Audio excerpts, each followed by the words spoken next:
Hey man, it's Elliott Wilson. This is a new venture, man. It's called Car Test. It's my guy Russ. What's up, Russ? Absolutely, what's good? Yo, man, Russ, you know the way we consume music's changed through the years, but one thing remains the same.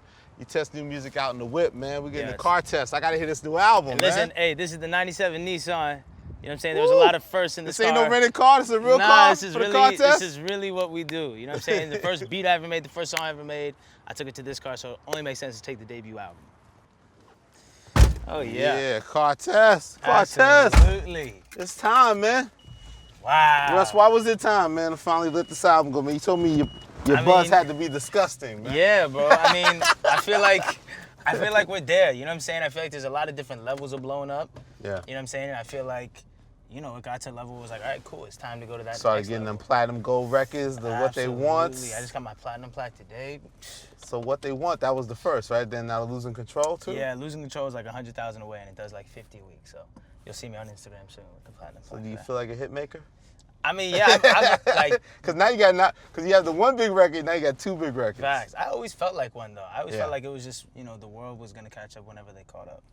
Now, but for people that don't know the journey, man, like 11 projects independently. Right. It sounds insane. Right. You write, produce, arrange, engineer your own stuff. Yeah, 100%. Yeah, man, I put out 11, you know, people want to call them mixtapes, but they were original music and everything. Yeah. Like, I made all the beats for them, produced, mixed, master, engineered, everything. And, like, after 11 projects, I was sitting in the basement with 800 followers still. So I was like, all right, none of this worked. You know what I'm saying? I didn't get the results I wanted. So I was like, all right, you know, I got to switch up the approach. So I was always dropping 50, 60 songs a year. It was just in the form of 3 albums. So I was like, all right, what if I just drop a song a week? Same amount of music, but just kind of highlight each one of these songs because everything's getting slept on. I started doing that like very end of 2014, top of 2015, and I was like, I made a promise to myself where I was like, all right, I had made a 12th album, but I was like, I'm not putting this out till I blow up. So I was like, all right, I'm gonna drop a song every week until I blow up, and then I'll drop this album, it'll be my debut. So, you know, that's what I did. And obviously the album changed over the course of the years. And that's what There's Really a Wolf is. That's what There's Really a Wolf is, right. There's some song, like the Cherry Hill song that I just put out, I was sitting on since 2015. You know when people are like, you get asked, the artists get asked, did you ever see this happening? Did you ever see yourself blowing up? Whatever, whatever. With me, I was always like, everything I'm doing is a hit. That's how I always start. That's how I genuinely always start, for real. You guys, anyone around, that's how I always start. With this one though, I mean, like I said, I made that 2015, so at that time, it was so much better than everything I was doing. And I was like, I don't have nearly any fans. It's like, nah, I gotta sit until it's big enough. Yeah, but people don't know you have straight rough rap records too, but then you have these singing moments, and then sometimes you combine the two. Like even vocally now, you stretching in different ways in terms of like, to me, vocal performance at the end of this. Like, how do you master making that type of music? Practice doing that over and over again. That song is funny. That took me the longest to record out of any song I've ever done.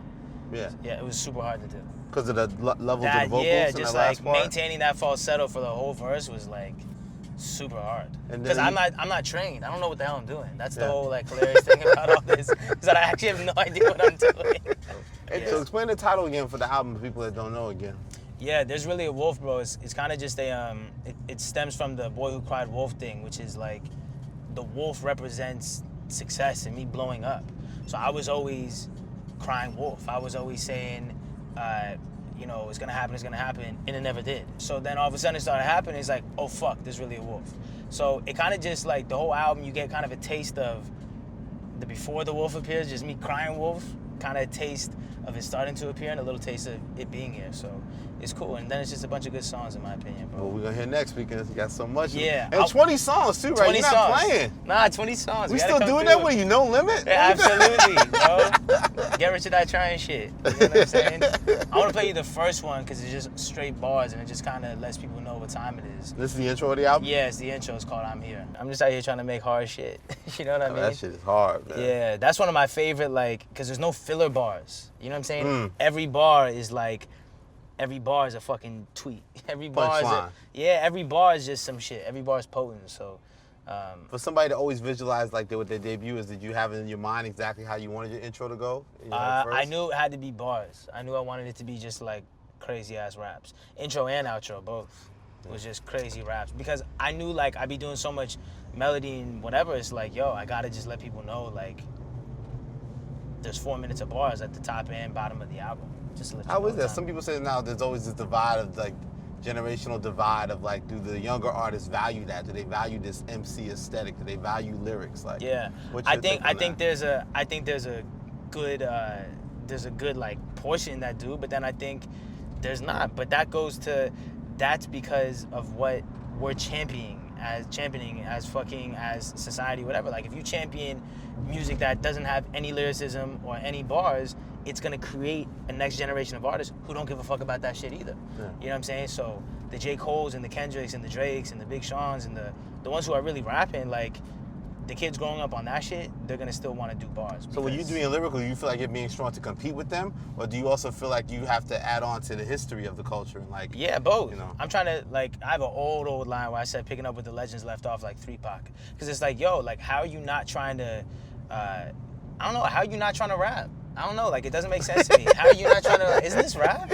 It's just like, I don't know. Because they're chasing the hit. They want they put the melody above it because they want a hit. I love melodies too. Yeah. Like I was always telling people like, yo, you got all my homies like, yo, you got to do melody, because I love melodies and like that's what the shit, like that's what the hit sounding shit is. But like still, it's like, how are you not rapping out here, bro? Like how are you getting into a sport that is built off of rapping and you don't rap? I don't get that. You know what I'm saying? I'll never understand that. But you know, people. Artists like myself and artists like I said, the Kendricks, the J. Coles, the Drakes, they're keeping that shit alive. So, yeah, I'm proud of that shit, bro. 100%. I'm predictably unpredictable. You feel me? Like, and you should know that by now. Like, Cherry Hill might have thrown you off, but you also probably shouldn't have been thrown off because it's like I'm the same person who has pulled the trigger and losing control in their catalog.